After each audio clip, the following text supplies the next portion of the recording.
Hi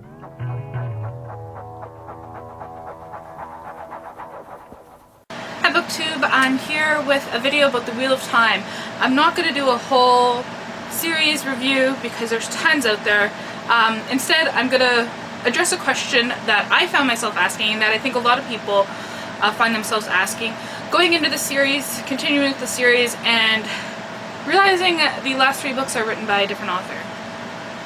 So this is my kind of Robert Jordan versus Brandon Sanderson video. There's not going to be any real spoilers, so don't worry. I'm more so talking about the way they are writing as opposed to the plot.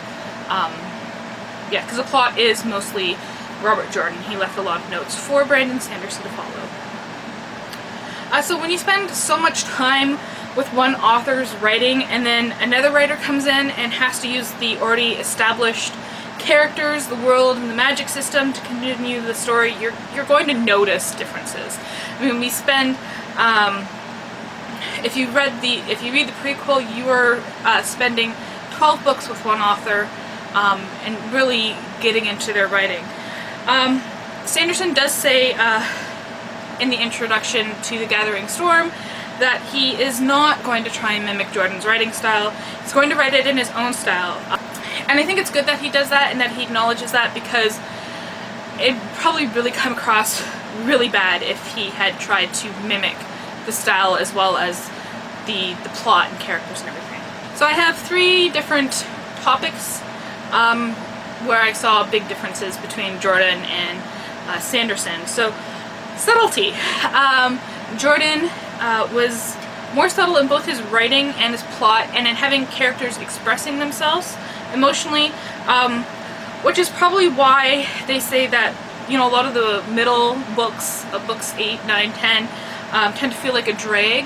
But I find that is where he really lets us see the world and puts us in it. You know, he takes his time revealing things and lets you spend time with the characters and get to actually know them as you would know another person. Whereas Sanderson was a lot more obvious.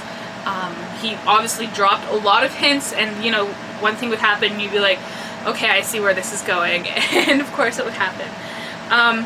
This is probably why some people also actually really liked the last books, because there is a lot of action and a lot of, like, you know what's coming up, as opposed to kind of talking around the action, which was what Jordan really liked to do. He was more concerned with the reaction and the human elements of it as opposed to this big huge plot. Yeah, it also, I found that Sanderson's writing suffered from the show don't tell thing. With Jordan, what was happening in characters' minds was implied or showed, whereas Sanderson really just tells you right out. He's not very much a fan of showing you the action. He's very much a fan of just, like, telling you. One good thing that was different but fun was that Sanderson did add a lot of humor. Again, Jordan's humor is a lot more subtle than Sanderson's. It's all within context. Sanderson has, you know, just this way of making you laugh and you know, nodding your head and such like that. I think that Sanderson maybe sacrificed a bit of the prose for pacing because, you know, it was time to wrap the series up. The second way in which Jordan and Sanderson really differed is in how they wrote battles. So, you know, maybe there was a reason Jordan wasn't too fond of writing about battles, but concentrated instead more on the effects of the battles, because, to be honest, in Memory of Light, the last one, it got so repetitive and mushy, like it all kind of melded together, and yeah. For example, in A Memory of Light, I won't tell you specifics, but there are multiple fronts in the last battle, obviously, but they're really all the same thing, because it's basically humans, regular humans, Aes Sedai, Ashaman, fighting against Trollocs and the Black Aja and stuff like that. If you weren't paying attention to the name of the characters or the names of the places, it just all felt like one big huge battle. Yeah, and we get it, you know, kill characters, whine about the sacrifice of lives, oh look, here comes help at our most desperate moments, over and over and over again, is what I felt happened. So yeah, there's differences in the battles. I think some people might like that because there is more action, but I didn't. I thought it could have, the battles could have been like, more than half of it could have been edited out and you still would have got the same story. And lastly, characters. Now I do want to acknowledge that Sanderson is coming into these pre-written characters, but he did not write them as well as Jordan, and you have to say that. You know, Jordan's characters to me felt more like real people instead of just kind of tropes, you know, fantasy tropes that have to be fulfilled. You know, the Messiah character, and you know, the love interests and all this other kind of stuff. Now Sanderson did admit that he flubbed up the character of Matt in The Gathering Storm, but he did get better with him in subsequent books. What really jarred me a few times was that the characters do or say things that I feel like they wouldn't have done before Sanderson took over. They always seem to really kind of speak their minds instead of speaking around things. I think that goes back to the subtlety and everything. You know, in the real world, people don't always say what they're thinking, or do whatever seems best at the moment. And Jordan, I think, really captured this reality, but it kind of feels like Sanderson kind of maybe sacrificed that a bit in order to adapt more to his style.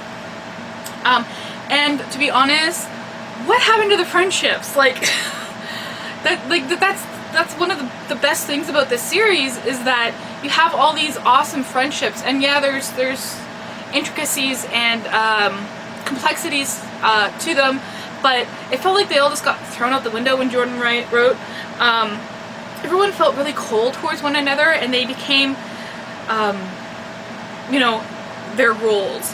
I think Sanderson kind of maybe used the excuse that, you know, now the characters are queens, and they're consorts, and they're the Ameline seat, and you have to be professional, and you can't be chummy with a fellow queen, and I felt that, you know, really didn't work in the larger context of the characters. I still think that they would have remained really good friends. I do like what he did with Min, though. To be honest, every time Min came up in the later books when Jordan was writing, I just dreaded her perspectives. I'm not going to talk about spoilers, but if you've read the books, you know after a certain thing happens in Min's life, she comes very much one-minded, whereas Sanderson allowed her to be her own person, which I think is very important. Yeah, despite all my gripes with Sanderson, I really do appreciate that this series was allowed to come to a conclusion, that everything was resolved satisfactorily. I have to say I'm happy with the ending. You gotta think of it like this. You know, you're watching an exciting, suspenseful movie, and for some reason you have to leave the theater, and you miss the last 10 minutes of the movie. Brandon Sanderson is like your friend who stayed behind and kind of watched the end, and is now relaying the ending to you. So you're still getting the ending, but it's not the same as sitting there and watching the whole movie yourself. One commenter in a thread said this, and this is what I'm going to leave you with.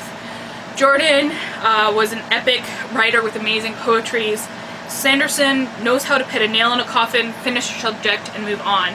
You know, that's what he was paid for. Just think if they had been friends, and I really like this. So Sanderson says to Jordan, "No, Jordan, you can't keep going, just effing kill somebody."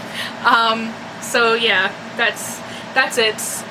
That's my thoughts on Robert Jordan versus Brandon Sanderson in relation to the Wheel of Time series. Let me know what you think of the two different authors doing the same series, and thank you for watching.